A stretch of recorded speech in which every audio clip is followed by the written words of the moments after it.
is Mr. Paul Freiling, an Orange County resident who owns a very unusual machine. It has been called a flying saucer detector and a smog eradicator, among other things.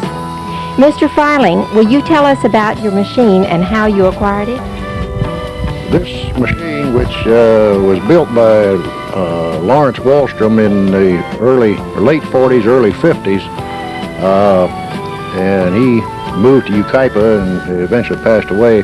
Anyway, I heard about it and I tracked it down, and it went through 2 or 3 owners until I finally got a hold of it, and it's got over 750 gears, and it does absolutely nothing.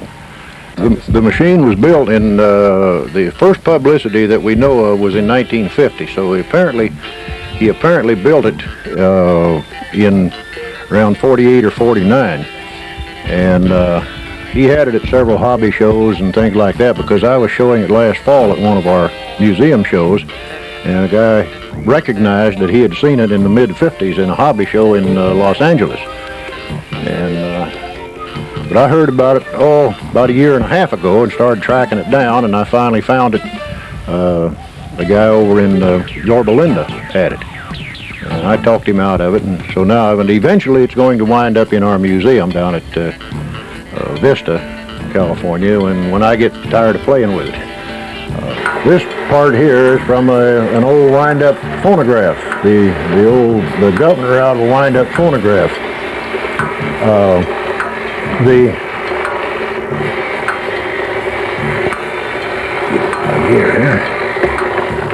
This crankshaft, this is out of a player piano. Most of the gears are out of a clock mechanism. The root of the whole mechanism is a casting from a World War II bomb site mechanism, and this guy added to all these, put all these extra gears on. Around here you have a rack bar and pinion.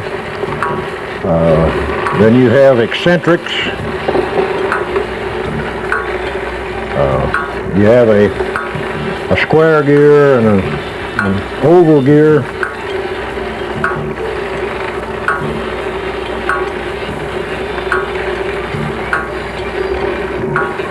Down in here you have a ratchet mechanism. And over on this side you have an out-of-round gear raising and lowering all the mating gears to it. The mechanism down here, this pantograph mechanism, all these gears are hooked together with links, and as you can see they're telescoping into different ones there. This set of gears up here rotates in one direction for a while, then stops, backs up a little bit, and then continues on forward.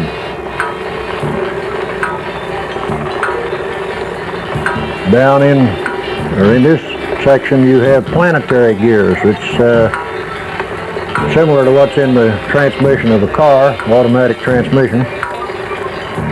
Where some of these parts came from, I don't know, but this guy did a fantastic job of assembling this thing over the course of about 7 or 8 years.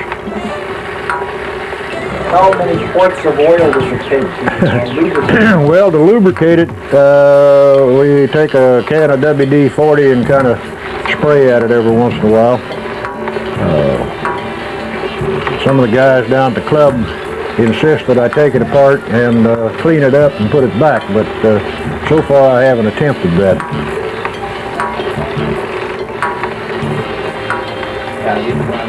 This originally was a small oil pump. I'm not sure what you call this mechanism, but it's the same thing that's in tourist souvenir shops called a BS grinder. They make that in a wood. You can turn the hand crank and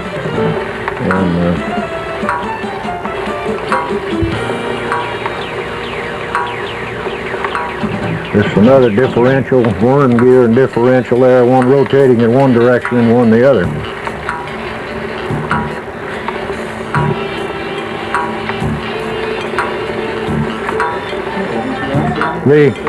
The sound you hear is what appears to be an old bellows off of a thermostat, and this gear comes around and hits that and then strikes the top of that old thermostat bellows.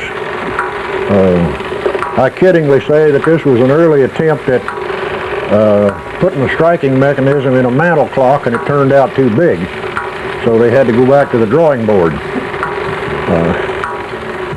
Apparently, according to the publicity shots that I got with this machine was on the Gary Moore show in 1954, because we have the telegram that shows where they flew him from California to New York to be on the show. This is about really all I can tell you about the machine. I'm still trying to track down some more details, and I want to thank you for coming by and letting me show the machine. Mr. Freiling, thanks for showing us the do-nothing machine. This is Joe York saying so long from the heart of a pleasant place to live.